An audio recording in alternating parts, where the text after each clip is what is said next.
All right, everyone, welcome back for another deep dive into current affairs. You know what that means. We're getting you up to speed on what happened on January 30, 2025 that matters for the UPSC exam. And let me tell you, there's a lot to cover. So let's jump right in. Yeah, we've got international organizations, cultural controversies, science, and environmental issues. Ready to dive in. Absolutely. First up is something I know will be on the UPSC exam, so listen closely. The UNRWA. The UNRWA. I know it stands for the United Nations Relief and Works Agency for Palestine Refugees in the Near East. But why are they so focused on Palestinian refugees specifically? Okay, so the UNRWA was actually established way back in 1949. Okay. After the Arab-Israeli War.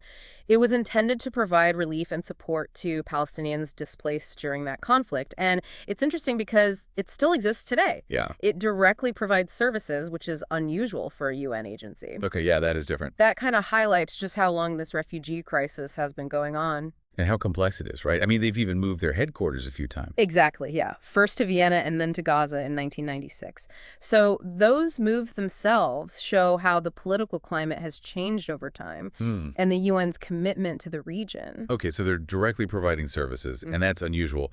But they also rely heavily on voluntary funding. Right. What does that mean for them? I mean, for their operations. Well, relying on those voluntary contributions, it's a bit of a mixed bag. Oh, okay, how so? On one hand, you have this global solidarity showing commitment to the Palestinian cause. But the funding, it can be unpredictable. Yeah, for sure. And that impacts the UNRWA's ability to, provide consistent and essential services to the people who rely on them. Right, Yeah. makes sense. Okay, well, speaking of adapting to a complex system, let's shift gears to the Indian squid and how it survives in the vast Indian Ocean. Fascinating creatures. And recent research has actually decoded their gene expression pattern, which is a major scientific achievement. Yeah. It helps us understand these cephalopods so much better. See, this is what I mean. I don't know anything about squids. They have amazing camouflage and jet propulsion, right? Yes. The camouflage helps them avoid predators, and ambush prey. Wow. And the jet propulsion, well, that lets them escape danger or chase down a meal. Pretty effective. And they're doing okay population-wise, right? As far as we know, yeah. The IUCN lists them as least concern. Okay. But that doesn't mean we can just forget about them. We need to keep monitoring, Yeah. especially as we learn more about them, like their genetics and how they might be impacted by the changing environment. Okay, good point. Now, for a topic that shows how important cultural sensitivity is, the controversy around how the Lezim dance was portrayed in a Bollywood film. Right, the Lezim dance. Can you tell us about its cultural significance? Well, it's deeply rooted in Maharashtra's history and culture. It's a traditional dance performed during festivals and celebrations, often using wooden sticks with those jingling cymbals to create a rhythmic and energetic performance. Oh, wow. I could just imagine those sounds. But why was the film's portrayal so controversial? Well, some feel that the film's portrayal of the Lezim dance, which is associated with Chhatrapati Sambhaji Maharaj, is disrespectful and distorts its cultural significance. I see. It really underscores how important it is to understand and respect these nuances when we bring traditional art forms into popular media. It's a good reminder, for sure. Okay, let's talk about the Asian Waterbird Census. It's a great example of how citizen science works, isn't it? Absolutely. So why is this initiative so important? Well, for one thing, it helps us monitor wetland health and waterbird populations across the region. For example, the recent census at the Karinga Wildlife Sanctuary, they saw a really impressive number of birds, which gives us valuable data for conservation efforts. Yeah, it's amazing. And the Bombay Natural History Society and the Wildlife Institute of India are involved, right? What exactly are they doing? They're key players in organizing and coordinating the census, analyzing data, and pushing for conservation policies. The Bombay Natural History Society, they've been doing biodiversity research for a long time, so they bring a lot of expertise. Yeah. And the Wildlife Institute of India, which is a government institution, they provide scientific rigor and support for policy. They working together. Right, exactly. It shows how powerful it can be to combine different perspectives and resources for conservation. Great point. Now let's talk about something that often causes tension. Development versus conservation. Specifically, the approval of a pumped storage project within the Sharavathy Lion-Tailed Macaque Sanctuary, Why is this sanctuary so ecologically important? Well, the Sharavathy Sanctuary, it's a biodiversity hotspot. It's in the Western Ghats, a region known for its unique species. It's a critical habitat for the endangered lion-tailed macaque, Right, I've heard of that. a primate found only in the Western Ghats, plus a ton of other plants and animals. Wow. So what could happen to all that if this pump storage project goes ahead? Well, it'll mean building a reservoir and a hydroelectric power plant. And people are concerned about habitat fragmentation, disruptions to water sources, and just more human activity in the sanctuary. Yeah, I can see why that would be a problem. All those things could harm the lion-tailed macaque and all the other species that depend on that ecosystem. So how do we balance the need for these development projects with protecting biodiversity? It's the question, isn't it?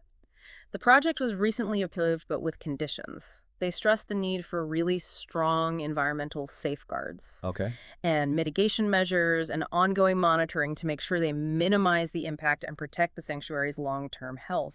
It's a reminder that we need to think about sustainability, right? Yeah, Find solutions that benefit both people and the planet. exactly. Okay, let's move on to the world of finance.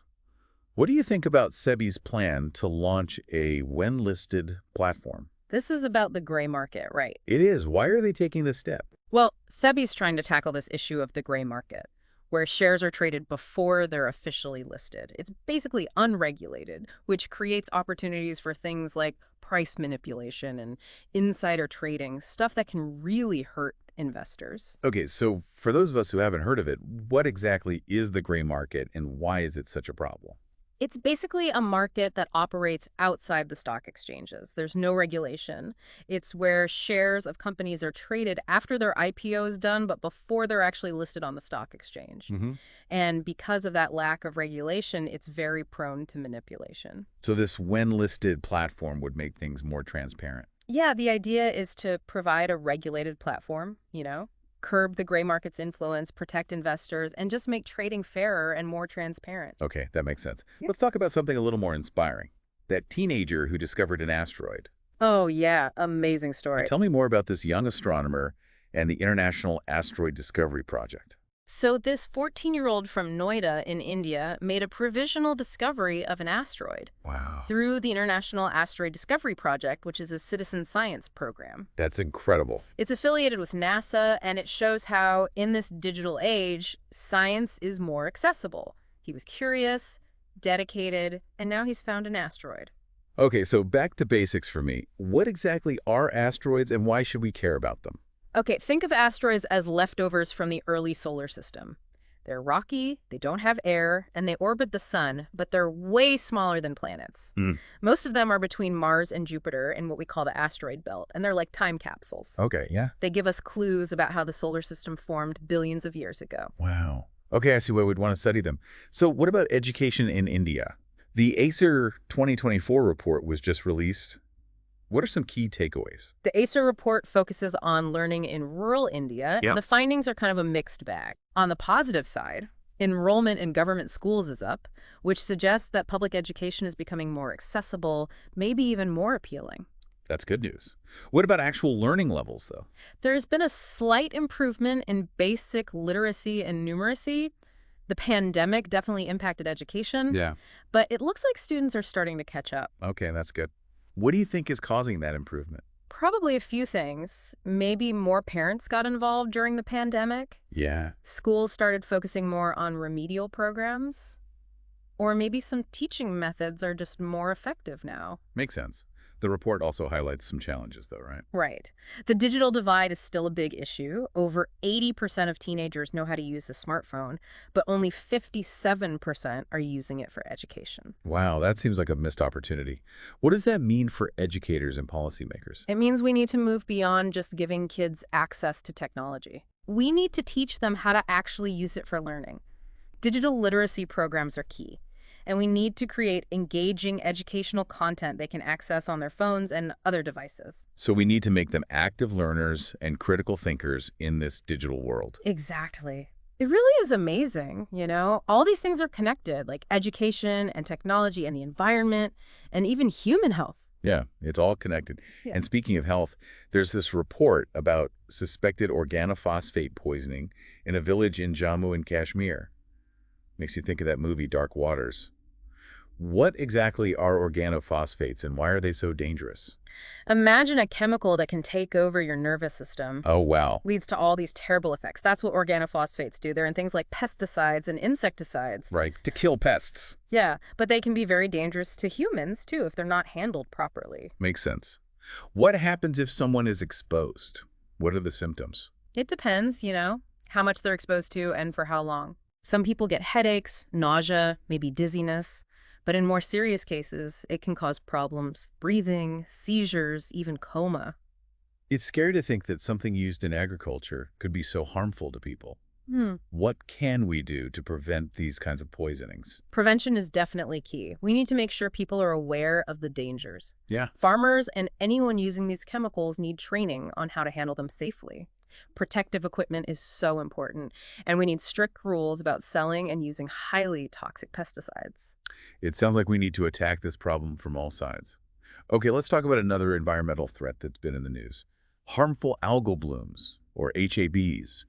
What are they and what makes them so harmful? They happen when you get these colonies of algae that just grow out of control. I see. Usually because of too many nutrients from pollution. Lots of types of algae are harmless, but some produce toxins. Okay. Those toxins can cause problems in marine ecosystems and even hurt human health. I've heard of red tides. Are those a type of HAB? Yeah, red tides are a type of HAB.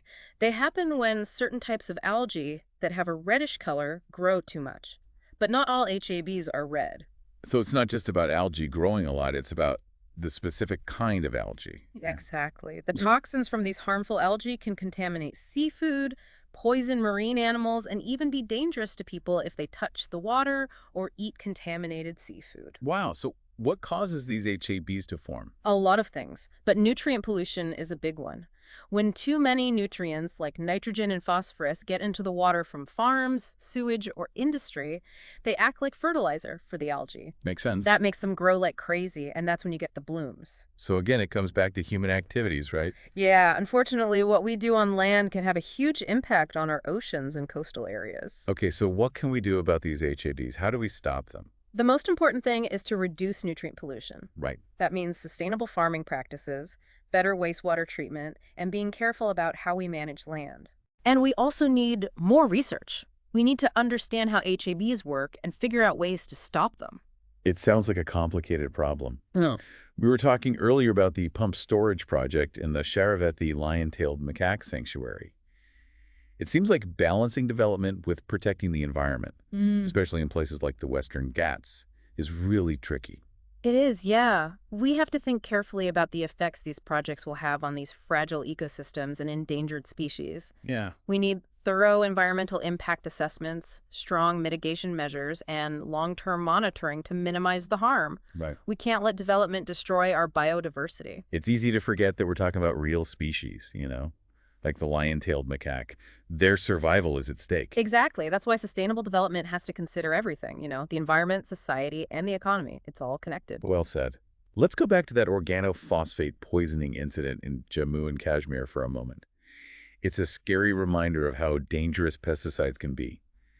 Can you explain why organophosphates are so harmful to humans? Organophosphates, they attack the nervous system. Okay. They block an enzyme called acetylcholinesterase, which is really important for controlling nerve signals. When that enzyme is blocked, it causes a buildup of acetylcholine, which is a neurotransmitter. Okay. And that overstimulates nerves and muscles. That's what causes all those symptoms. So mild exposure might cause headaches and dizziness, but more serious exposure can lead to breathing problems and even death. That's right. It's a reminder that we need to be very careful with pesticides. Yeah, for sure. Okay, let's get back to harmful algal blooms, or HABs, along India's coast. We touched on this earlier, but I want to understand more about what's causing them. Well, like we talked about before, nutrient pollution is a big problem. Okay. Too many nutrients like nitrogen and phosphorus getting into the water from farms, sewage, and industry is like giving the algae fertilizer. Right, it makes them grow too fast. Exactly. It creates the perfect conditions for those harmful blooms. So it's another example of how what we do on land can have a ripple effect on the ocean. Absolutely. And then you add climate change on top of that. Right, of course. Warmer water temperatures and changes in weather patterns are making things even worse for HABs. So it's a lot of things combined. Pollution, climate change, and natural processes in the ocean. Right, and the consequences can be huge, affecting marine life, people's health, and even coastal economies. We need to understand how all these things are connected if we want to figure out how to deal with HABs. It really is amazing, huh? How all these things we've been talking about, like algal blooms and pesticides, are all connected in the end. It shows how complicated it is to balance what people need with protecting the environment. Absolutely. And we need to understand those connections to come up with solutions that actually work. Exactly. Okay, we've got a few more topics to cover before we wrap up today's deep dive.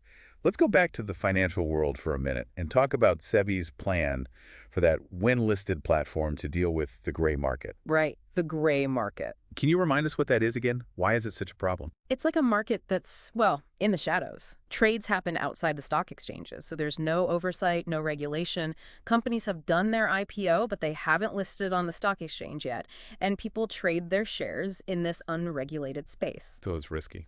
Very risky, yeah. It's open to all kinds of manipulation, insider trading, all sorts of things that can hurt investors, especially those who don't know what they're getting into. So SEBI wants to clean things up a bit. Exactly. They want to create a regulated platform where this pre-listing trading can happen. That way, there's more transparency, and it's a fairer system for everyone. Okay, that makes sense. Yep. Let's switch gears completely now and talk about space. We talked about that teenager who discovered an asteroid. Yeah, what an inspiration. It is. But can we go back to basics for a second? What are asteroids and why should we care about them? Think of them like leftovers from when the solar system was forming. They're these rocky, airless bodies that orbit the sun, but they're much smaller than planets. Most of them hang out in the asteroid belt, which is between Mars and Jupiter. And they're like time capsules holding clues about how the solar system formed billions of years ago. Wow, that's amazing. So by studying them, we can learn about the early solar system. Exactly. We can learn about what planets are made of, how the solar system came together, and maybe even how life began. They could tell us a lot about our past and maybe even give us clues about our future as we explore space more. That's pretty incredible. Okay, let's bring things back down to Earth and talk about education in India. The ASER 2024 report came out recently, and we talked about some of the positive findings, like more kids going to government schools and learning levels improving slightly. But there's still challenges, right? Right. We still have that digital divide to bridge. Yeah, the report said that even though most teenagers have smartphones, a lot of them aren't using them for learning. Exactly. Just having the technology isn't enough. So what needs to happen? We need to teach kids how to use technology for learning. We need programs that teach them digital literacy skills, and we need to create educational content that's actually engaging and that they can access on their phones. So it's about empowering them to be active learners in this digital world. That's it. Well, that brings us to the end of our deep dive into the events of January 30th, 2025. We covered a lot, from international aid and cultural issues to scientific discoveries and the environment. And of course, we talked about the challenges and opportunities in education. Remember, staying informed about these things is important for everyone, not just those preparing for the UPSC exam. We all need to understand the world we live in so we can work towards a better future. I completely agree. Keep asking questions, keep learning, and keep preparing for the UPSC. That's great advice. Until next time, everyone, stay curious.